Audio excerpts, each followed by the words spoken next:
মাছের মাথা দিয়ে একটি রেসিপি দেখাবো। তার জন্য আমি মাছের মাথাগুলো ভেজে নিচ্ছি ভালো করে হলুদ মাখিয়ে। এটা ভেজে আমি তুলে নেবো। এই তরকারিটা খেতেও খুব ভালো হয়, আর এই একটা তরকারি দিয়ে আপনাদের ভাত খাওয়া হয়ে যাবে। দিয়ে মাছের মাথাগুলো ভেজে আমি তুলে নিলাম। এর মধ্যে 5 ফোড়ন 1 চামচ দিয়ে দেবো। দিয়ে এরপরে আমি পটল আর ঝিঙে দেবো।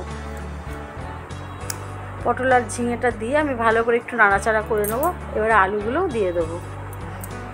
এই তরকারিটা খেতে দারুণ স্বাদে খাবেন, করে দেখবেন। 1 চামচ হলুদ গুঁড়ো দিলাম, দিয়ে একটু ভালো করে ভাজা ভাজা করে নেবো।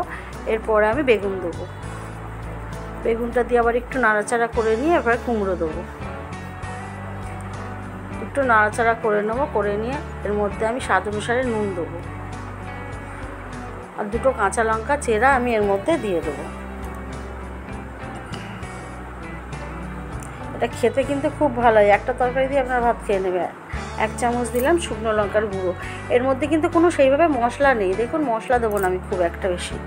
5 মিনিটের জন্য ঢাকা দিয়ে দিলাম। দিয়ে 5 মিনিট পর আবার দেখাচ্ছি। একটু ধনে পাতা কুচি দিয়ে দিলাম। দিয়ে ভালো করে একটু নাড়াচাড়া করে নেবো। আমি যখন ওই রান্নাটা করছিলাম মাঝখানে আমার কারেন্ট চলে গেছিলো। সেই টাইমটা একটু অন্ধকার হয়ে গেছিলো। আমি একটু জল দিয়ে দিলাম। দিয়ে আমি এটা নাড়াচাড়া করে আবার 5 থেকে 7 মিনিট ঢাকা দিয়ে দেবো। ভালো লাগলে লাইক করবেন, শেয়ার করবেন, কমেন্টসে জানাবেন আপনাদের ভালো লাগলো কি না, সাবস্ক্রাইব করবেন। এরপরে আমি মাছের মাথাগুলো দিয়ে দেবো। মাছের মাথাগুলো একটু ভেঙে নেবো।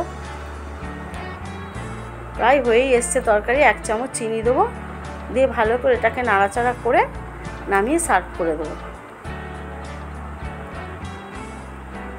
হয়েই এসছে প্রায় তরকারি। এবার নাড়াচাড়া করে আমি নামিয়ে সার্ভ করে দেবো। হয়ে গেছে আমার মাছের মাথা দিয়ে তরকারি।